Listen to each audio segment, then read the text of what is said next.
스카이대 학생 여러분 안녕하세요. 사계고 내신팀의 윤관수 선생입니다. 오늘 우리가 같이 공부해볼 작품은 윤호영의 찰밥이라는 수필 작품입니다.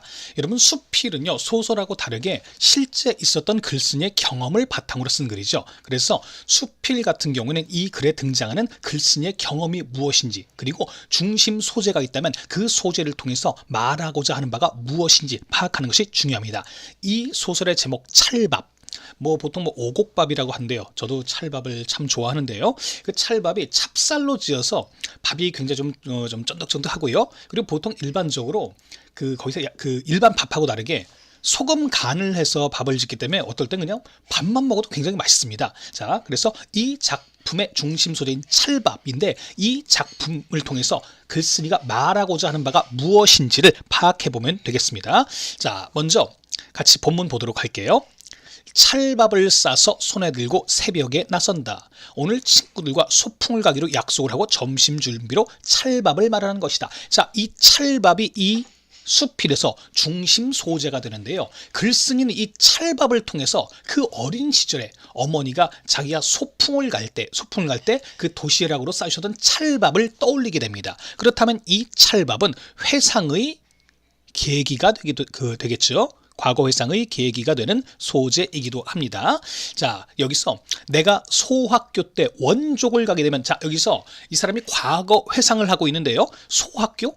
여러분들 지금은 초등학교라고 그러죠. 일제시대에는 초등학교를 소학교라고 했고요. 그리고 소풍을 원족이라고 했습니다. 그럼 여기서 소학교 그리고 원족이라는 말은 시대 배경, 일제시대구나. 시대 배경을 암시하는 그런 낱말이구나 라는 거 알아두시면 되겠고요.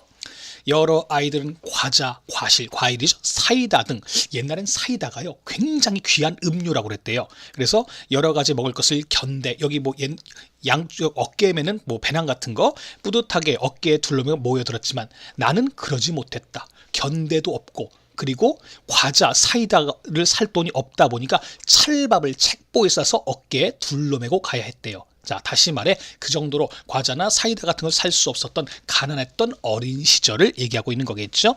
그런데 여기서 어머니는 새벽같이 숯불을 피워가며 찰밥을 지어 싸주시고 과자나 사과 하나 못 싸주는 걸 몹시 안타까워하셨다. 어머니의 사랑이죠. 그러니까 가난해서 남들처럼 맛있는 음식을 못 싸주는 거. 우리 애가 소풍 가는데 그래서 그 가난한 살림이지만 아침부터 일어나셔서 숯불을 피워서 찰밥을 싸주셨던 어머니의 모습, 어머니의 사랑, 그리고 여기 어떻게 보면 가난했던 어린 시절 이런 거를 의미하는 소재가 되겠네요.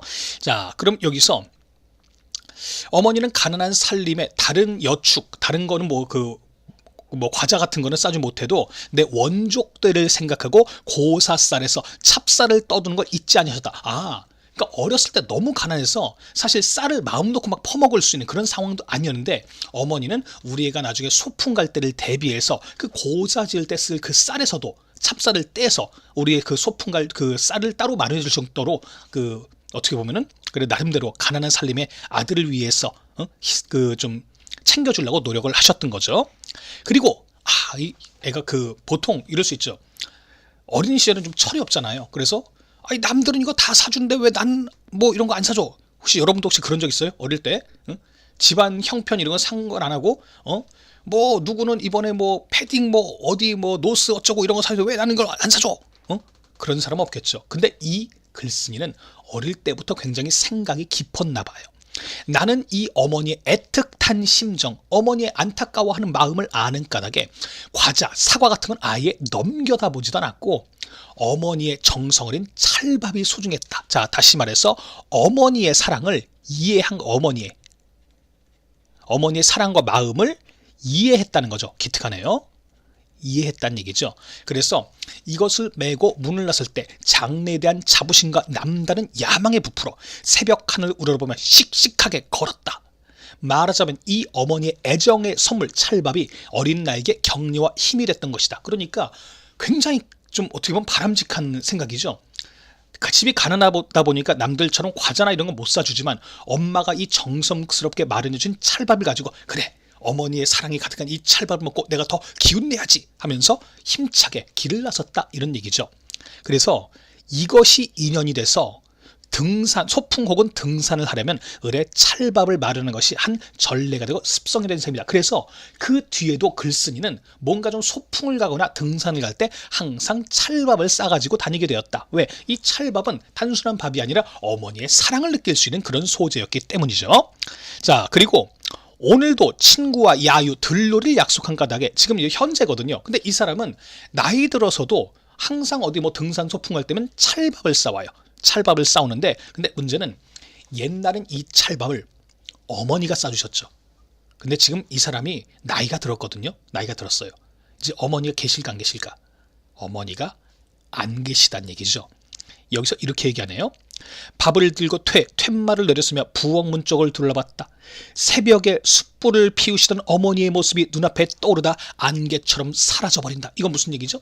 영화 같은 데 보면 그런 거 있잖아요. 그 뭐 굉장히 그리워하는 사람이 막 보일 것 같다가 딱 보니까 그 사람이 뭐 보이는 것 같다가 이제 싹 사라져버리는 거, 지금 그 장면을처럼 얘기하고 있는 거네요. 슬픈 일이다. 손에 밥은 들려있건만 그 어머니가 없다. 어머니는 돌아가신 거죠. 여기서 어머니는 새벽에 손수 숯불을 보러 가며 찰밥을 싸주시고 기대하며 기르시던 그 아들에게서 과연 무엇을 얻으셨던가? 여기서 그는 어머니죠. 매일매일 그래도 당신 아들, 여러분 여기서 당신이요, 가끔 이렇게 보통 당신은 2인칭 대명사잖아요. 근데 여기서 말하는 당신은요 3인칭, 이거 뭐 문법 관련된 내용인데요, 3인칭 제기 대명사거든요. 그래서 이럴 때는 어머니를 지칭하는 겁니다. 어머니의 아들. 여기서 당신은 어머니를 의미하는 말입니다. 당신 아들이 무엇인가 출세하리라고 믿고 그 구차한 여생을 한 줄기 희망으로 살아왔건만 그의 아들, 여기서 그의 아들은 글쓴이죠. 좀처럼 출세하지 않았다. 어머니는 자식에 대한 기대를 갖고 있었다는 거죠. 그래서 그 고생하면서도 우리 아들 나중에 그게 성공하겠지 했는데 나는 그렇게 크게 성공하지 못했다. 이런 얘기죠. 오히려 스스로 고난의 길을 걷고 있지 아니했던가. 그러니까 다시 말해 세속적인 부귀영화를 누리지 못했다는 얘기죠. 어머니는 운명하시는 순간에 그 아들의 손을 꼭 잡았다. 먼 길을 떠나던 그 순간에도, 자 여기서 어머니께서 돌아가시는 그 임종 순간에도 아들에 대한 희망을 놓치지 않고 웃음을 보이려 했다. 어머니의 유언이 이랬대요. 나는 너의 성공하는 것을 못 보고 가지만 너는 이 다음에 꼭 크게 성공해야 된다. 자, 어머니 돌아가시는 그 순간까지 자식에 대한 기대, 자식에 대한 희망, 이걸 버리지 않으셨던 거예요. 그는 무엇을 성공이라고 생각했는지 모른다. 생각하면 슬픈 일이다. 끝끝내 아들의 성공을 믿으려던 그는 여기서 어머니죠. 그리고 그 아들, 여기서 그는 어머니예요. 어머니. 그리고 그 아들은 글쓴이에요. 글쓴이. 그때 막연하게나마 감격이 어린 눈으로 대답했었다. 어머니 꼭 성공할 거예요. 사실 그는 그때 여기서 또 그는 글쓴이에요. 글쓴이. 야망에 차 있는 청년이기도 했다. 그러니까 어머니의 이 말씀대로 난 꼭 성공해야지 라고 했는데 결국 나는 그렇게 크게 성공하지 못했다는 얘기죠. 환상에 사로잡혀 멍하니 있던 나는 갑자기 시계를 들여다본다. 자, 이 부분에서 지금 과거 회상에서 다시 현실로 돌아오는 부분이죠. 그러고 보니까 이 수필은요, 처음에 소풍 때문에 찰밥을 싸가지고 길을 나서다가, 맞아, 나 어렸을 때 그 원족 소풍 갈 때 엄마가 찰밥을 싸주셨지. 그리고 어머니의 사랑이 담긴 그 찰밥, 어머니는 꼭 내가 성공하기를 간절히 소망하시고 기대하셨어. 근데 나는 어떻게 된 거지? 자, 여기 다시 현실로 돌아온 겁니다. 아침 6시 반, 7시 40분까지 불광동 종점에 모이기로 된 약속이다. 여명의 하늘, 새벽 하늘이 훤히 밝아오고 서글서글한 좀 서늘한 바람이 스며든대요. 가을인가 봐요. 나는 문을 나서며 먼 하늘을 바라보고 고개를 숙였다.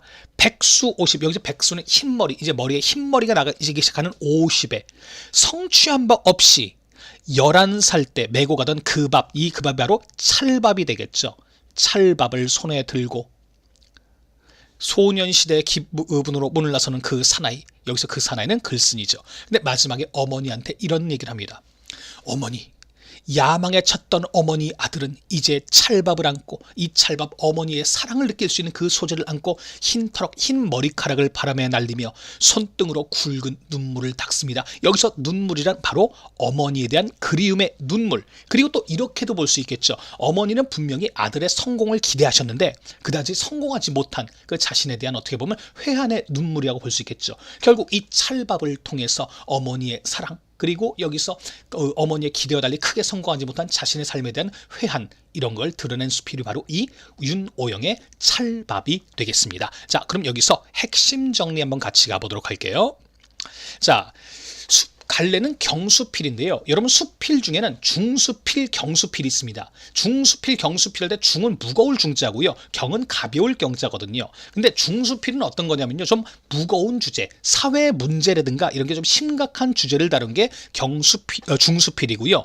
경수필은 보통 글쓴이의 신변잡기식 경험, 글쓴이의 경험에 대한 내용을 다루는 수필이 보통 경수필입니다. 찰밥에 대한 자신의 경험을 다루고 있었죠. 그리고 회고적, 고백적이고 제재는 찰밥입니다. 그리고 이걸 통해서 얘기하고자 하는 바는 뭐였죠?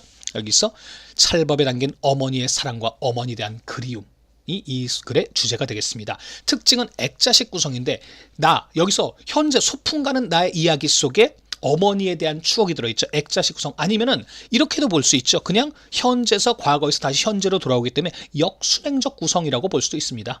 역순행적 구성이 되겠고요. 그리고 일상적 소재를 매개로 해서 어린 시절을 회상하고 있다. 그 일상적 소재가 바로 뭘까요? 찰밥이 되겠죠. 찰밥이 되겠습니다. 자, 그럼 OX 문제를 한번 같이 보도록 하겠습니다. 1번 볼게요.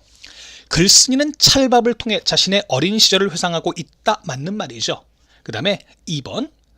찰밥은 어머니의 자식에 대한 사랑을 상징하는 소재, 가난한 살림에도 우리 아이 소풍 갈 때 이거라도 맛있게 먹기를 바라는 마음에서 찰밥을 장문해 주셨죠. 이것도 맞는 말이네요. 3번. 어머니는 아들이 기대에 부응하지 못했음을 안타까워하셨다. 아니죠. 어머니는 돌아가시는 순간까지 아들이 꼭 성공할 것이라는 기대와 희망을 갖고 계셨죠. 자기가, 글쓴이가 성공하지 못한 그거를 안타까워하는 거죠. 어머니가 안타까워한 건 나와 있지 않습니다. 그래서 X가 되겠습니다. 오늘은 여기까지 하겠습니다. 수고 많으셨습니다.